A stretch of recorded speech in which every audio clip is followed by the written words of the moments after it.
लवकरात लवकर ह्या निर्णयाप्रमाणे आपल्या आस्थापनावरील सर्व ज्या दुकानांची नावं आहेत, दुकानांच्या पाट्या आहेत, तर त्या तात्काळ मराठीमध्ये लावून घेणं बंधनकारक आहे। जे याबाबत कारवाई करणार नाहीत, जे याच्यामध्ये मराठीमध्ये पाटी असणार नाही, त्यांच्यावर दंडात्मक स्वरूपाची आणि प्रसंगी कायद्यानुसार जी काही ऑफेन्स रजिस्टर करायची कारवाई आहे त्यामध्ये त्यानुसार कारवाई केली जाईल आणि या संदर्भाच्या सूचना आम्ही आमच्या यंत्रणेला दिलेल्या आहेत।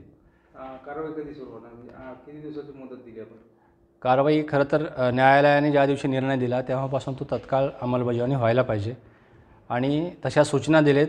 उद्यापासूनच आम्ही ही कारवाई सुरू करतो आहे।